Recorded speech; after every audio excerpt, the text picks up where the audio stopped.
It is Monday, May 8th, the great year of 2023. This is the Voice of Reason podcast. As always, my name is Sean Phillips, joined alongside one of my co-hosts, Mr. Andrew Van Beber. And tonight we have a very, very special guest, Mr. Martin Hanley. Gentlemen, how are we doing today? Fantastic. Awesome. Travis is a devoted husband, going up there, pick up his wife from the evil clutches of Chicago at 10 o'clock tonight. So we tip our hats to our brother. I actually don't believe it for a second. I think he is still recovering from this past weekend's bachelor party that we had in Kansas City. So I think he is still recouping from and 3-day binge. Right, you guys, I can't wait to hear the stories from Reed this week as to how that all turned out and everything. So, the funny thing is, the big sticking point for this weekend that I have realized that I am in the era of, my friends and I are getting older, was we had to we based the weekend off of when we could continue based off of how long it would take for Tums and Pepsi to kick in. We could actually keep the alcohol. Oh my gosh. All the recreational activities. Oh man. It was definitely that was the funniest thing. It's like, man, I got all this heartburn. Like 4 people just pulled Tums out of their fanny pack. Was like, dude, you just keep going. Like we're set. So it was quite the experience, but great to catch up with everybody. So it was a lot of fun, and we were in Kansas City for the draft. One of our good friends. For his bachelor party weekend. So it was great to catch up with everybody, and everyone obviously had to go back to the real world, but it's been a great and busy week so far. So now just kind of hitting the reset.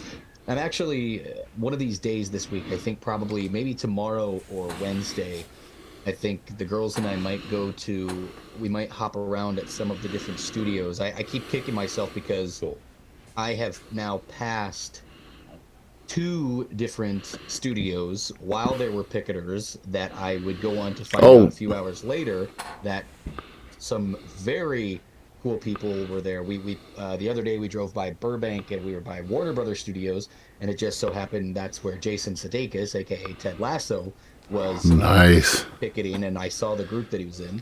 And then today actually I was not too far from Paramount Studios where Christopher Nolan was picketing. Those who don't know who Christopher Nolan is, Batman, Inception, and the Batman trilogy. Yep. So there he was, just taking photos with fans. And so the writer strike is full. The writer strike is full on right now. Then, huh?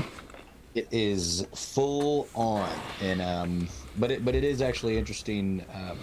It's giving me hope, because one of my goals in this career field now is to eventually somehow land, no matter how minuscule a part. I could be a disabled house elf in the background just doing the CGI for it. I want to be disabled house elf.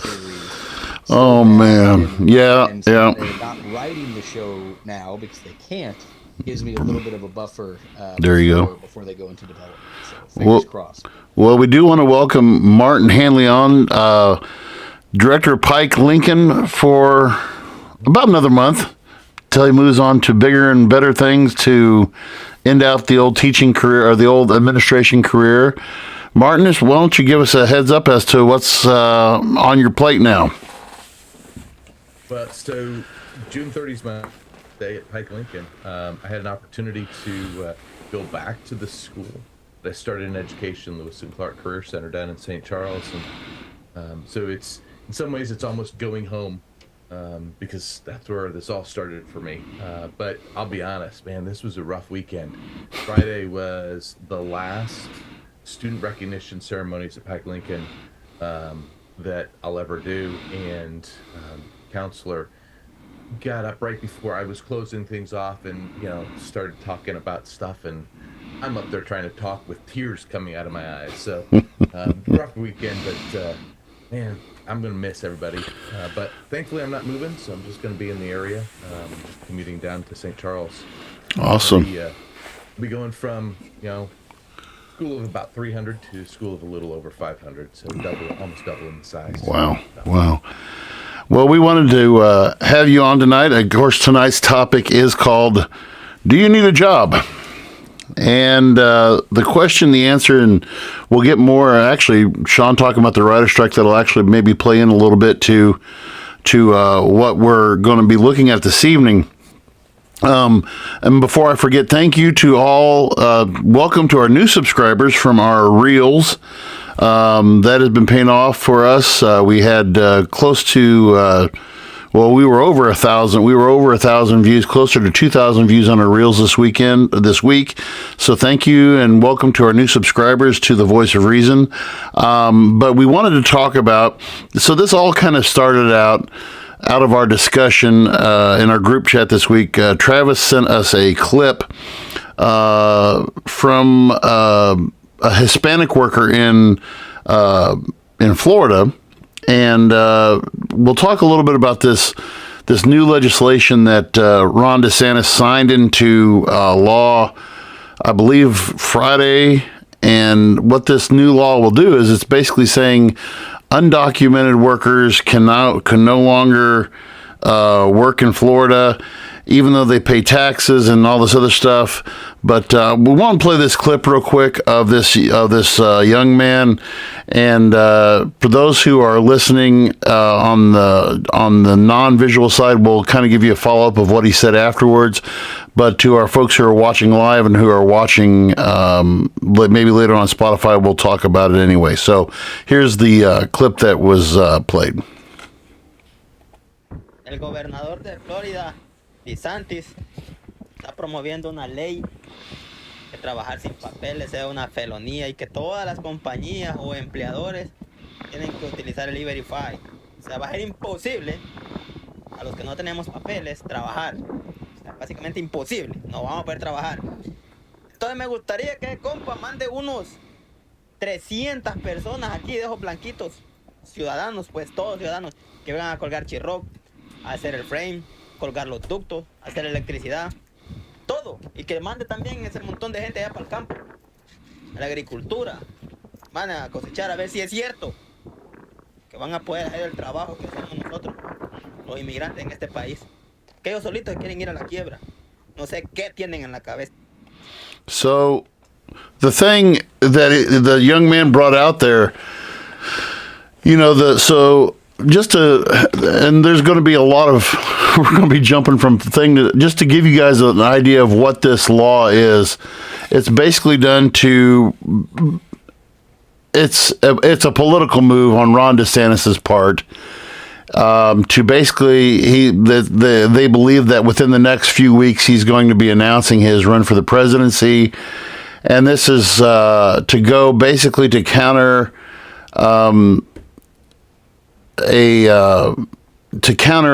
this Article 8 that is currently being used. It was, what was it, Sean? It was Article 42. Was that the one that was? Title 42. Title 42. Thank you. Title 42, which was used during COVID. And basically, when you come to this country as a undocumented person who comes here illegally, through due process, you get the right to be able to go before a judge and claim asylum. Well, since COVID came in, the government used this. It's not a very well used thing. This Article 42 was to basically surpass the due process for these undocumented workers, send them straight back. And so Joe Biden as Article 42 after May 11th will no longer be a thing. And Article 8 which is what Joe Biden is going to be doing, is basically what it says is we will give you your day in court with an asylum judge, but we will still ship you out quickly if you're denied asylum. And so I think this was done by Ron DeSantis as a way to say, okay, companies who don't hire or who hire illegals, you have to, if you have more than 25 employees, you have to use E-Verify, which is a service within USCIS to check on if, do you have legal workers? Are they here? Are they, did they go through all the process and everything? And to me, this is, and when we talked about this, and I thought, okay, I need to talk with Martin about this. Martin, who is also awesome with statistics and everything like this, sent us an article. Martin, why don't you give us a kind of where are we at right now as far as employment numbers? And just kind of discuss kind of what you sent me this afternoon. Kind of we'll walk through that a little bit. Yeah, certainly. So, one of the things that we deal with in the tech school, in the career technical education world, is preparing people to work. And if you didn't realize it, there is a massive worker shortage in the United States right now. We've got 5.7, I pulled these numbers up earlier today, 5.7 million people unemployed, and there are 9.6 million jobs unfilled. Wow. So even if everybody who was trying to get a job got a job, we'd still be, 4.1 million jobs unfilled. And the bad part is, as I pull up the stuff, most of those jobs are in manufacturing and retail, like huge numbers. They're just really not there. And some of that doesn't surprise me. I don't know if I've shared this with you before, but when I was in the classroom, I actually had a parent say to me that they would rather their student go to Harvard, have massive debt, and not have a job than have them work in a factory and have a good paying job. And that's just what we see over and over and over again. Nobody wants to go out and work. Well, now we've got this. Oh. One of the things we've talked about on this show, Martin, and I wanted to get your take from it, from you being at Pike Lincoln Tech. When I was in high school, the emphasis that was made to us, at least by our school, I don't know about other schools, but our school, was if you were to go to Tech, you would not be able to attend a traditional college. That if you went to Tech, your only option post high school graduation would be another technical school. And at the time, it was like ITT Tech or going to Lynn Tech, which of course now is one of the greatest colleges you can go to in the state of Missouri. At the time, right, was not, but now it really is. So as someone that's, is that still something that you guys deal with today, or is that something that kind of people are realizing, like, I kicked myself. I wish I remember getting into an argument with my counselor my senior year of high school because there was a class I was like, I don't need to take this class, and my counselor told me, well, if you don't, then you won't be eligible for a college prep diploma. That's what they called it. So I said, okay, well, I know where I'm going to school. I know, like, I've already been accepted by this university, and that was my first semester of high school. I said, what is the difference between a high school diploma and a college prep diploma? I was like, is my diploma going to say anything different? Well, no. So what's the difference? So in my head, for years, we were taught you have to do this thing, and now I'm mad I didn't take any computer science courses at Tech. And now what's also crazy is when I was recruiting and was in high schools, the amount of high school students I'm finding out are graduating. They'll knock out either their freshman through junior year, they'll knock out all their kind of like gen ed stuff, they'll start Tech, and then by their senior year, they'll do Tech in the morning, and then they're working in the evenings, and they're still eligible. They're still going to four-year universities. Why do you think there's such a negative emphasis that's kind of put on traditional like VOTech schools? A lot of it, honestly, is because of that mindset, and you hit the nail on the head. The mindset was only the dumb kids are going to go to Tech. Only the kids who aren't going to do anything with their lives are going to go to Tech. And thankfully, I think we're seeing a turn around the corner on that. you're still going to get a few of those counselors who are going to tell the kid, no, no, no, no, no, you can't go to tech because you're better than that. But those are becoming fewer and far between. Prime example, we had a young man who was in our diesel program. He was going to go to Rolla and be an automotive engineer. And he said, I have to go learn how to work on these before I go design vehicles. And so people, I think, are starting to realize that CTE, career tech education, isn't just for the dumb kids. I mean, we have a placement rate of 99%. And wow. That includes students going on to college. Most of our programs, those students are going to go on and do some additional education. Well, and I now, think all of our programs. No, go ahead. Continue. Yeah, so all of our programs, you can go out and work. We got welding students that are out. They graduate from high school and they're making more than I've got. Than I'm making. I got 3 degrees. So yeah. But yeah, so they have that opportunity. But they really are doing some amazing things. And again, we're seeing that turn. You're not having the pressure from school administrators and counselors to keep students from coming to tech. Yeah, like I know one of the big things that, especially in like rural areas, like where I grew up and where you guys are teaching, is there's this preconceived notion, at least it felt like for me, where if you wanted to have success in management and have career growth, it was college. College is kind of where it all started. But as someone that's I landed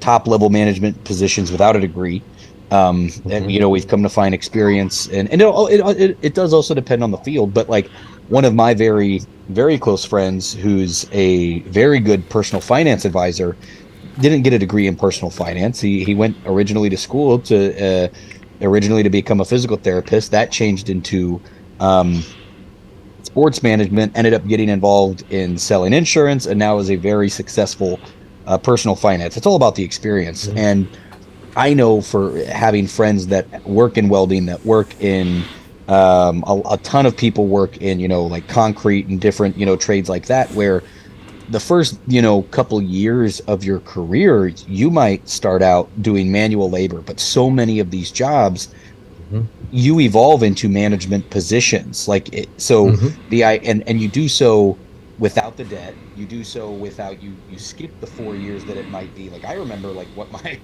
I just graduated last week. There we go. And that journey started for me in 2014. So 9 years later, it took me to get my bachelor's. But with that said, if you would have told me at 18, like, oh, you're still going to be able to do all these things, the way that the school system made me feel like it's impossible. Oh, yeah. So that's the good thing, is I am glad.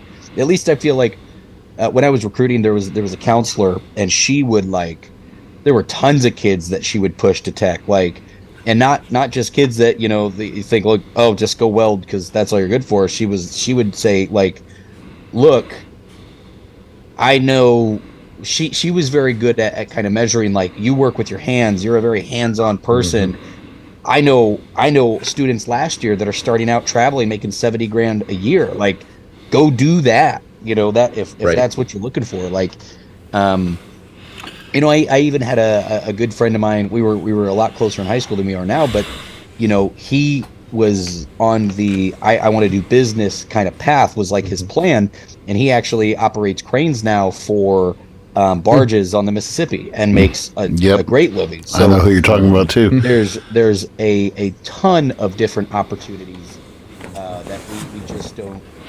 I think the school system kind of fails in that aspect, where they're not pushing those kinds of talents, where there's so many people that are very, very talented, and it's kind of unfortunate. But I'm glad that we have competent advisors that are in charge of tech programs. I'm sad to see that you're leaving our neck of the woods, because they're probably going to end up with some dumbass who is going to be like, wow, this is... Hey, easy. And no, I joke, but because I remember for years, when Tech was at Clopton, was that where I went to high school because of the fire. And now, you know, the new facility, I've seen pictures. It's gorgeous, and the programs that are offered. It truly is an incredible thing that I hope more students and parents push their kids to kind of take advantage of those programs, just because we don't think of it. And especially now, like, and I know that the kind of topic of conversation that we're going to get into tonight is about this Title 52 and the shifting from where, I mean, if you think about it, I've seen a bunch of different numbers, and I think the highest percentage or number I saw was like they are anticipating that there could be up to 13,000 undocumented citizens crossing the border every single day. And I saw another one that was actually, it was kind of to visualize it, and it took a photo of a sold out Michigan University football stadium and said, this is 100,000 people. Multiply that by 7, and that's how many people are anticipated to potentially cross the border the week after this restriction kind of lifts. If we put these two things together, so we talk about, before we shoot off on another thing here where we're going, when we talk about unemployment, we talk about the undocumented, and this is a broad topic that we could probably go 2 weeks on if we wanted to. But with this program that is being put into place by Governor DeSantis, when you look at, and I want to show the folks at home an interesting graphic that Martin sent to me. And it's actually, and you can get this from the U.S. Chamber of Commerce. It's actually uschamber.com. You can go and you can get this. You can go and get this interactive map. But when you look at some of these states right here, and I just pulled it up here. For example, let's just bring up, since two of us are in Missouri right here. This is the darker the shade is the more there's more jobs available than there are people to fill them. So, for example, here in Missouri, if you click on Missouri, what you'll see, if I can get it to work. So in Missouri, Missouri has 48 available workers for every 100 open jobs. Okay.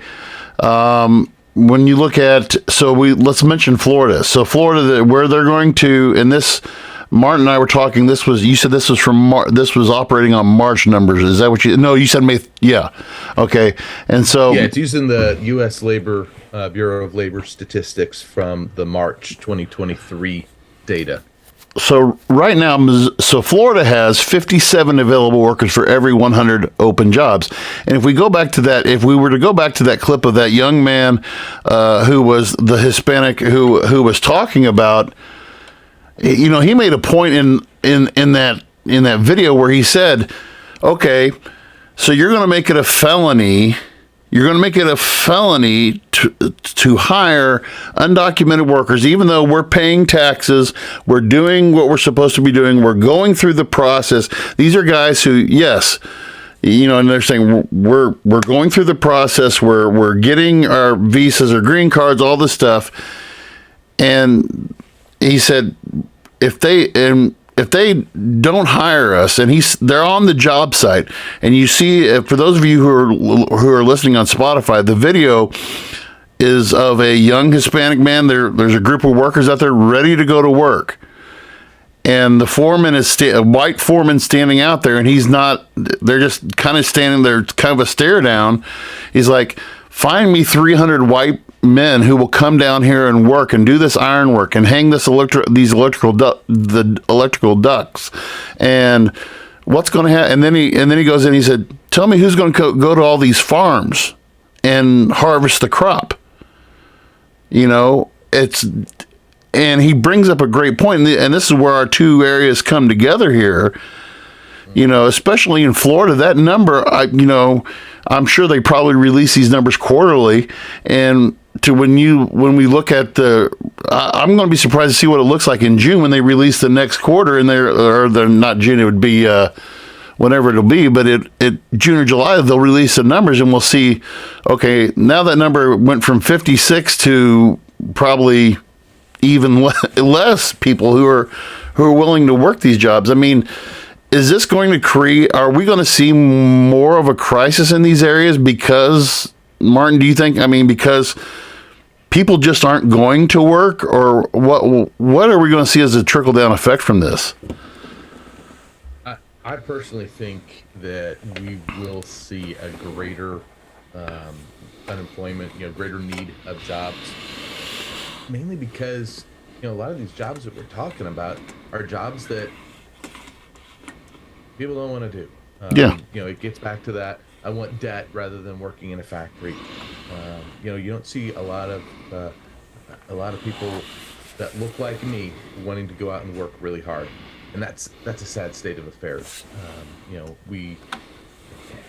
want to be careful about how I say this, but I think we're afraid of hard work. Yeah. In the United States, a lot of times, and you got people that are willing to work and companies that need to hire them, and there's got to be a better way than to start charging people with felonies. That's just I don't understand that. I was looking up the code right now. In the United States, a company gets charged $375 if they hire. That's the way it reads right now. Mm-hmm. But now in Florida, somebody's going to get up to $5,000 and a year in jail if they work. Right. And the statistic you mentioned earlier about the labor shortage, and I pulled up that graphic here, and I'll show this real quick. You said durable goods manufacturing, okay? They're facing looks like close to a 40% unfilled job openings.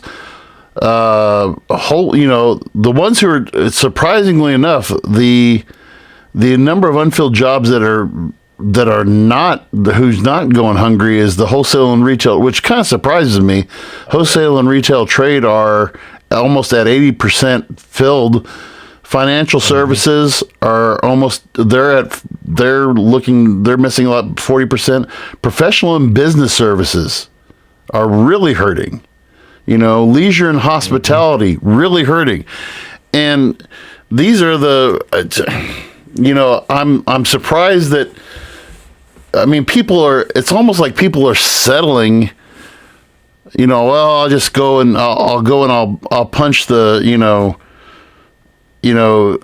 we do have let me read this comment from our buddy Jordan Williams. He says, as someone that manages a warehouse and does hiring, it is so hard to find employees right now. Been hiring for the past year.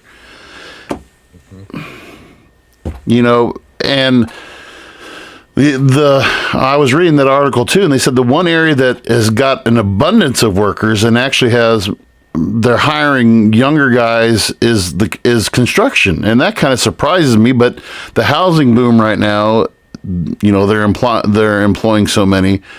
So what can we?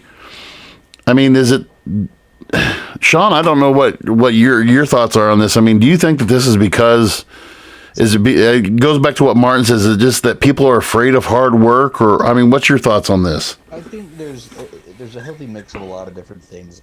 So personally, one of the big things, and I know this is not the overall best answer, but there's a couple different things. One thing that I have noticed, and this is from personal experience, it is hard to get hired in the United States. And what I mean by that is when I first moved out here and I knew that my position originally with the company was going to kind of be part-time, I applied for probably over 100 jobs, and jobs that I was extremely well qualified for. Not that I was like gunning to become a general manager of a large corporation or anything like that, but I was applying to server jobs. I was applying to bartending jobs. I was just basically applying to anything that I knew that I would be able to get part-time work. And I think of the 100, because I know I filled out over 100 applications that I applied for online through Indeed, through like Monster, through a bunch of them. I heard back from 2 different places and took a job with one of them. Now, and that was with a resume that had over 10 years of restaurant experience. And so again, I think that as we see this generational shift, one thing that I see a lot more, like people my age and younger kind of talk about, um, and actually I saw a tweet from Bernie Sanders today about it. So that can be part of the reason is him pushing. It was quite literally, we need to have a 4-day work week, but not drop the amount of money paid. That was kind of what he pushed. Um, Now, there's a couple of breakdowns on a couple of different things. If we really wanted to kind of deep dive and talk about all this stuff, there's a lot of different factors.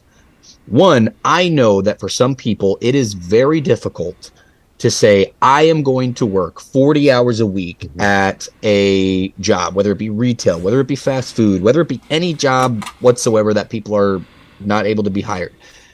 It is difficult to say, I am going to put in a full schedule and then still not be able to afford basic necessities to live. Mm-hmm. I understand that 120%, where that is frustrating. Because why? Like, if you can live at home, which I know a lot of people my age are now doing, you can live at home with your parents and kind of make it work doing part-time or just kind of doing whatever. Why would you work full time? Like, what would be the point? I mean, I think there's a lot of different things we need to evaluate. I think we need to, again, and I am not opposed to the idea of things like a 4-day work week. But here's the thing: in the same token, if we switch to things like a 4-day work week, well, what about, and you just talked about it. We have a boom in the building of houses, but houses are more expensive than they've ever been. Mm-hmm. I was actually talking to a good friend of mine that bought a house right kind of in the beginning stages of the pandemic. And they bought a house. Mind you, this is a technically 3-bedroom home, because one of the basement bedroom doesn't have windows, but it has a fully finished basement, 2-car garage, 3 full bathrooms, and on a 15-year mortgage. They have a 15-year mortgage. Their monthly payment is only $1,500, and they have a 1% interest rate. They both had decent credit. One of them has a very good job. The other one is a bar manager. But you're not getting that deal.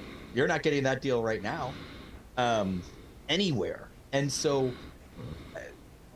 and this is, again, another deep conversation for later, but it is almost frustrating to me, because I am all for people working hard and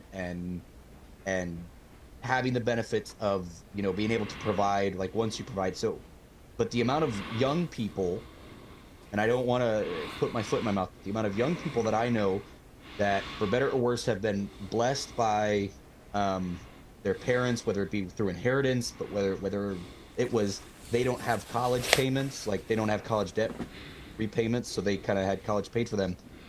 I know a lot of young individuals that already have 2 or 3 rental properties that they own. That makes it harder for people that don't have homes to buy homes. It makes the market go up. And as we know, everywhere, like Kansas City is charging almost the same for rent that Los Angeles is charging in certain places, which is crazy.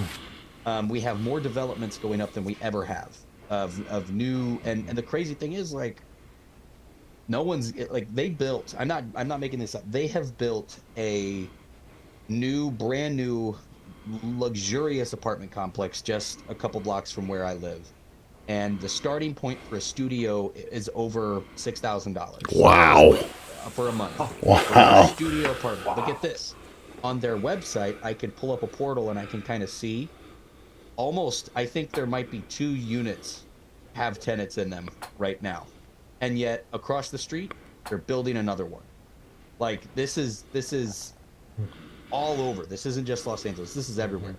So we have a legitimate crisis coming where, again, like, switching to a 4-day work week would be fantastic. But, what about the 3 other days of the week? Like, how are we covering down? We have more people that are, like, I saw the statistic that Joe Biden actually tweeted it out the other day, how it was like a bar chart where no other president has had has more job growth in their first term of president than he has. Jobs are up 22%. I'm like, well, yeah, considering that at the end of Trump's term, 50% of jobs were terminated because of COVID. So that's just like, like dropping, a dollar on the ground, picking it up and say, look, I just made $1. So Martin, with this employment situation being what it is, what kind of concerns are you seeing amongst your seniors, your graduates? I mean, are they? You said you had 90% placement rate. Is there more security with this, or do you feel like they're going to have issues later on down the road, or what's their outlook that you're seeing right now? Honestly, as I look at the employment numbers, and what we do at Pike Lincoln, and honestly, there's 57 other area career centers in Missouri, and we've got a great system, and we're all doing roughly the same thing. Those students are going to be set to have a job. My biggest challenge, and I think we've talked about it, is sometimes our wages are a little low compared to living expenses, and that's where I think for those people that go to CTE centers like Pike Lincoln, they're able to come in with that little bump. I got a friend who teaches construction, and those students become part of the Carpenters Union down in St. Louis, and I think they're like almost close to journeyman level just through the training that they get. So that's a huge, I go in there, I'm going to be packing, drywall to the guys who know what they're doing. But these students who've completed this, they're going in, they're already in some level of, leadership, making some more money. So for our students, I think, just looking at the numbers, they're going to have job opportunities. Now, the question is will they take them? I can't guarantee that, but, they will have job opportunities. Martin, a question. I can't remember. Does Pike Lincoln Tech offer evening adult courses for computers or anything like that? Is that... We used to, but when the fire happened, all of that went away because nobody wanted to drive out to Clopton, apparently. Well, it is what it is. Now, do you think this is let's not use Pike Lincoln as an example. Let's say there's another school that kind of offers a similar program to what Pike Lincoln used to offer. If you could guess, do you have any memory of what the tuition rate looked like for that kind of program? Let's say if it was a 2-year program. Yeah, so those evening type programs, that tuition rate, I can even use Pike Lincoln as the example. We're paying, we charge for those adult students, they're $7,000, and they complete a program and leave with an industry recognized and credential. What do you think some of those entry level jobs? So you pay $7,000. Let's say it's in some kind of basic computer kind of tech job. Now, and it can be a rough estimate, but in your general experience, what is kind of an entry level position that people are kind of salary that some of these individuals are kind of leaving with upon completion? Right. So it really depends on the industry. So if it's one of our adults that went through welding, get 60,000+ a year.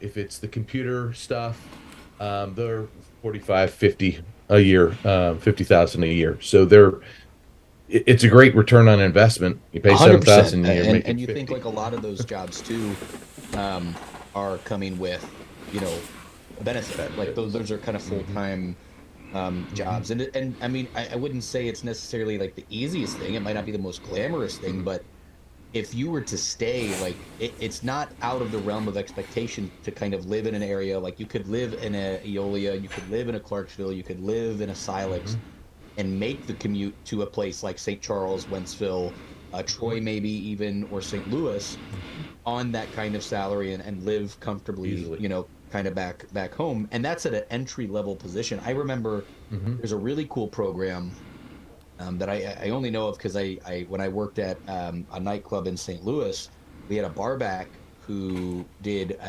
I'm either going to butcher it. It was either Launch Code or Launch Pad. That was the name of the program, but it was in St. Louis. St. Louis has it and Kansas City has it. And essentially, it was a free program. You didn't pay a dime to go, but it would be evening classes like 2 or 3 times a week. You would learn essentially kind of what it was they would be like, here's all these companies that are hiring entry-level tech positions, and what we're going to do in 12 weeks is get you prepared to start one of these jobs. And essentially you go through the program and you'd automatically have job placement. It was one of those things where they wouldn't accept you unless they knew that you could get a job upon completing the program. And I think now he's making well over 6 figures in cybersecurity. I mean, and this was a free program that he did. Like, so it's out there. Even out here, like I have the benefit of being a veteran, and there's a ton of veterans programs where they're like, hey, you're a vet, cool, come do this training, and then you'll have job placement upon completion. I like the workforce solutions out here. That's the one thing about California I can say is the workforce solutions for anyone that are unemployed. Like, even if I was to go to the area that I live in, West Hollywood, I can go to their community website, which I go to all the time, to look at like different activities for my daughter. But they also have a tab that is employment opportunities, and we have a wonderful library here that offers weekly courses where you can go for free for $45, get a certification, and then they help you find job placement. They have a resource manager there that helps you build your resume and helps you land a position. But truthfully, like, I wonder if I walk down there and said, how many people did you see last week? And we're in one of the most densely populated areas in the nation, and they might be like, I saw 2 people last week. Yeah. You know, that's the kind of issue that we're and that's what amazes me, though. There's so much. So what we've covered here in this first part is the opportunity is there. You know, we talked in a show last season. Martin, I don't know if you were part of that show or not, but 2022, you know, they called it the year of the Great Resignation. You know, 50.5 million people in the United States, 50 or 51, but quit their jobs. And according, and I was looking on another thing that was linked off the U.S. Chamber of Commerce thing just now. Employers hired 76.4 million and laid off the fewest in a long time. Only 16.8 million people lost their job last year. I mean, what can we attribute this to? I mean, is the opportunities? I mean, obviously, Sean, you mentioned, you know, and asking Martin a $7,000 a 2-year program at a community technical center. I know. Martin? Do you know what Lynn Tech is? What their tuition? I mean, is there a ballpark on what their tuition is? I don't know. I mean, it's an easy check. But, and by the way, that 7,000 was for 1 year. Oh, for 1 year. Okay. But still, 14,000 compared to what, I mean, I went to college in 92 through 96, and tuition at Hannibal LaGrange College in 1992 was somewhere in the neighborhood of $25,000 a year. Okay. And I was blessed enough to get scholarships and Pell Grants to be able to, I mean, I walked away. I'm one of the few who could say I walked away with under $5,000 of college debt. I'm you know, whereas my wife is closer to $20,000 in college debt, you know, and she went to a bigger university than I did. And I mean, what blows my mind is you've got these jobs, you've got relatively, I mean, when you think 12 to 18 month program that you can get welding, you can get pipe fitters, you can get you know, construction, you can do, like you said, Sean, cybersecurity, all of these, and you know, good paying jobs, and then with that money you take and you invest, and you can, if you're smart with your money, take out there and put it into, whether it's like you said, rental properties, or to put it in. I just don't get why there is such a this hole of not having people working. I don't get it. So 2 things real quick. State Tech College, tuition $6,500 a year. Wow. Yeah, so that's actually less than a program you're right. It's a little. I mean, they've got. Well, that doesn't include books, and ours does. So anyway, one of the things that happened, I think, during COVID, is we saw, and potentially rightfully so, fear of being in groups. And I get that. And so now I think that's still sitting in our mindset, and so I don't want to be around people. I mean, even as I'm walking in school, I don't see clumps of students as much. Even the best of friends, they're separating some. And so I think that's some of, and I'm going out on a limb with that, but I think there's still some of that fear in there, and they figured out I can do what I want to do and not have to work. So I think it's just a whole lot of things coming together that the pandemic kicked off for us. And I hate to blame everything on COVID. I really want to get past it's COVID fault, but I really think that kicked off a change in our mindsets. 100%. Because I know, I speaking from personal experience, I was a general manager at a very successful sports bar and grill. Even during the pandemic, we were doing better numbers than any restaurant in almost the whole state. Like we were very busy, very blessed during the time. But we had an individual that received their first COVID check and they quit their job. Like they just quit. They got their first bit of COVID money, and they had kids, so that kind of was more than your typical $1,500. But they got that check, and then they quit a full-time job that paid very well, and so that kind of mentality. It wasn't just there; it was all over the United States. But I wanted to, before we kind of move forward and wrap things up, I wanted to just to kind of prove what I was talking about earlier, and I'm sure that Missouri has something similar. And so if you are a listener, or if you know someone that you're like, hey, get off your ass and start doing something. This is just in my neck of the woods. I can guarantee you that you can find something similar if you just look up one of the most underutilized local resources.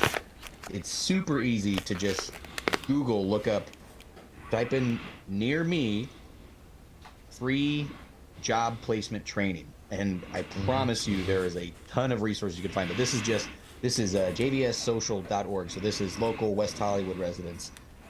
These are free. There's several different ones. These are 8-week career training programs. One of them is Apartment Works, which is a nationally recognized training course in apartments maintenance technicians. Bank Works prepares job seekers for positions in banking. Health Works trains individuals to become CNAs, something that I know that Pike Lincoln does, or at least used to.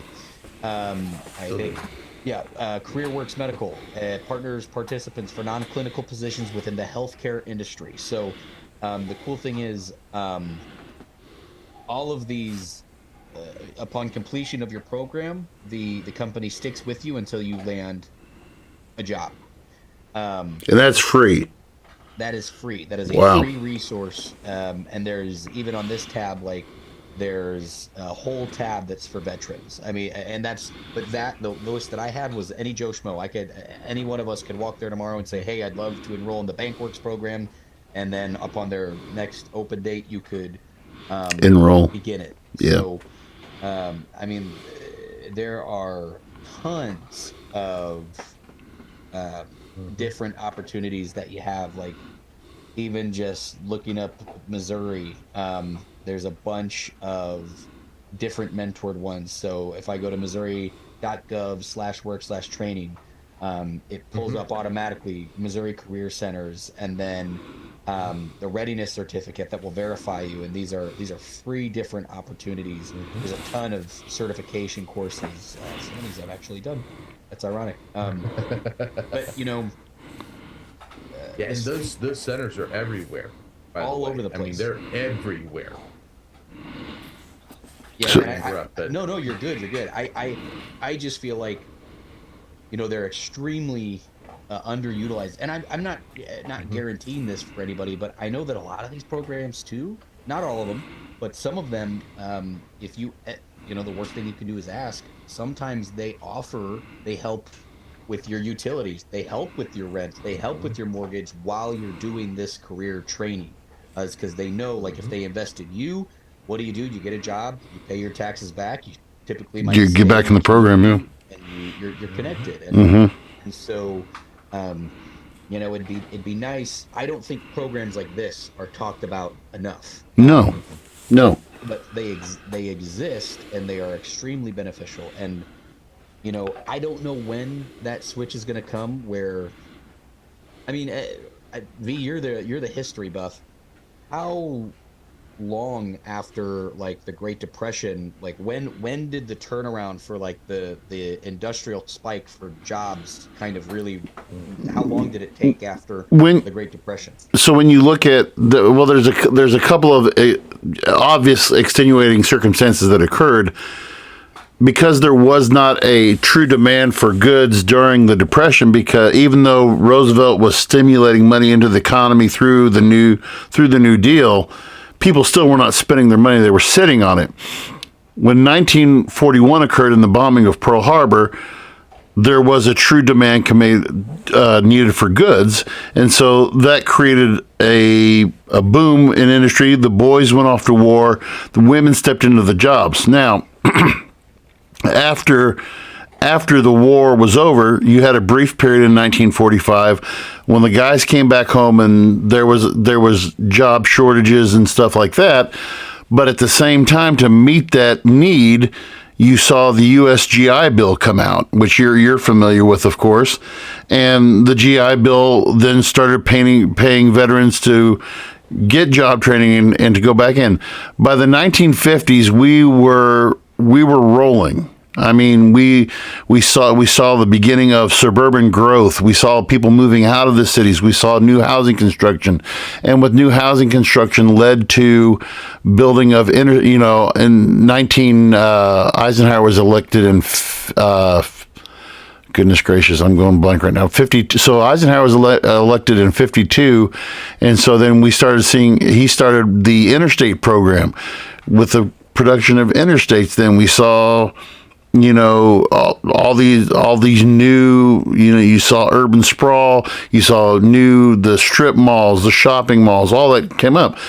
And so after the Depression, when you talk about a true recovery from the Depression, to answer your original question, and you take out the war, 15 years. So I think that it's, I want to go back to a statement that you guys said earlier. I don't remember which one of you said it, but it truly is a generational thing. We have an interesting crux right now of generations meeting, and we had this podcast last year, early in the year, where we are now, because people are living longer, we have a meeting of 4 generations right now. We have the greatest generation, which was, you still have some World War II vets. They're few and far between, but we have World War II vets. We have baby boomers, okay? We have Gen Xers, Gen Zers, millennials, okay? So technically 5 generations all blended into one. And your baby boomers and your Gen Xers are saying, why don't you guys want to go out and get a work? And it goes back to what you said earlier, Sean. Why go out and find something? Because I don't want to accumulate debt. I'm good where I'm at. I'm good in this position. And to me, my concern is there has to be a breaking point somewhere. We cannot maintain this current status of all the things that all the stats that Martin has shared with us tonight and that we've talked about. In my opinion, and Martin, I want you to correct me if you think that I'm wrong on this, or maybe even give your input on this. I don't think that we can continue on this trend too much longer, because at some point there's going to be, if industry doesn't get these jobs filled and they're not getting the product, they're going to, I mean, wouldn't you think that they're going to have to shut down? I mean, if they're not getting the product made, they're not making money. I mean, they're going to save money somehow. So how are they going to save it? Shut down. I mean, what's your thoughts on that? I think you'll see that. You're going to see a spike in pricing. I mean, let's face it. You know, during the pandemic, we had the shortage of everything, and it was harder to get stuff. And we're going to see that, I think, continue until we've got people that are wanting to work, and for whatever reason they're not working. But yeah, I would agree 100% with you, V, that if we don't, if something doesn't change soon, we're going to start seeing a major impact on what we have available to us to purchase, and the price of those things. Yeah, Sean, what do you think? No, I'm kind of with both you guys on this one. Like,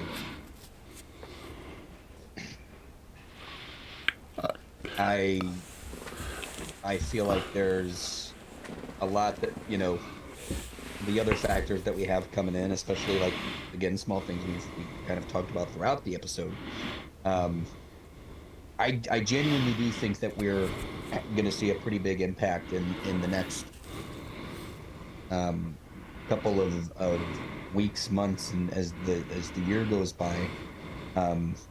And I mean, V, it's kind of been a broken record that we've kind of gone over with how, you know, we started when we originally kind of started out how inflation was affecting things, and then how money started going up all over the place. I think we're kind of really starting to see this real trickle down effect, to where now that we are getting into you know, in another year now, when we start to see election season come, and all these different factors that are really going to kind of mold where we go as a nation, and what is going to be the big thing that cost us, and where we're going to find motivation from people, and where we're going to see people.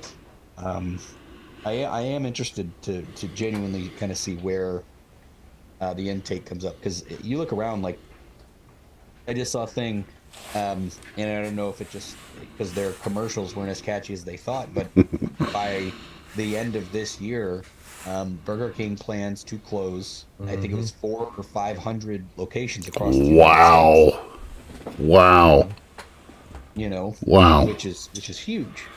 But you know, like, I those kind of things worry me, as you know, that's how many, you know, thousands of jobs are just going to be gone, and again, like, you know, that's just more placement that needs to happen. I'm not trying to throw it, but as we kind of wrap up here, I do want to share one last thing, because I just looked this up, and this is actually available in St. Louis as well. But if you go to, I think it's Perscholas, I'll spell it out, but it is PERSCHOLAS.org. That is PERSCHOLAS.org. Perscholas, I think, is what it's called. This is a free, and they have it in St. Louis. I looked, it's available in the state of Missouri. But this is a free career training program. They have tons of different ones. I just saw there's a ton. A lot of them are online. They are commitments. This one I'm looking at is again, this is an example, and it's first come, first served. However, there's hundreds of different programs, but this is a data engineer powered by Tech Systems. This is a free, mind you, there's no cost to you, free job training, 14 weeks. It is remote. You can do it from home from 9 a.m. to 4 p.m. It's 14 weeks long. It starts July 17th. runs till however that 14 weeks are, but it goes in depth, gets you prepared to be a data engineer, helps you land an entry level job. I was reading through it, and upon completion, the company itself will also help you get interviews. But this job, just in particular, was the first one I clicked on. I actually looked at the cybersecurity one as well. That one, the entry level position salaries were 47,000. This one's 80,000. Average salary and data entry engineer graduates make it their first job. So opportunities are out there. I know we've kind of talked about tech. Martin, you're a tech guy, so that's kind of where we were going with this. But you know, I loved our conversation. That was just another example. But again, please, launch code was what I was looking at. That's available in St. Louis and Kansas City as well. And again, you just have to live in Missouri. But they are actually taking, it's Philadelphia as well. That's new. It used to only be St. Louis and Kansas City. But again, Martin, thank you so much for joining us. Yes, I love getting your insight. We'd love to have you back again. And I wish you the best. So now, are you officially you're relocating or same position in St. Charles, or just different kind of job? You're riding off into the sunset and. No, it'll be the same position, same position, different school district. So right now I work for the Clockton district down there. I'll work for the city of St. Charles. Gotcha. Awesome. We will be sad. I'm going to stay in the area. So right off into the Pike County sunset. There you go. Is that just rolling coal in the back of the Duramax? Is that right off? To listeners, thank you all so much. I can't remember if you mentioned it at the beginning, but our reels through Instagram, Facebook, and TikTok. Please share those too. Please share those. 2,000 organic viewers, and as we look to have those numbers rise in viewership too, it helped our subscriber numbers go up. So we're going to continue to kind of put those out, and again, be a friend, tell a friend, and. Thank you guys so much. Great talking to you, Martin. Fantastic talking to you. Loved your insight. Thank you for everything you've done for the Pike Lincoln Tech students. St. Charles, it definitely sounds like they got a good one. So thank you guys so much for talking with us. Thank you to our listeners, and we'll do it again next week. Thanks, guys.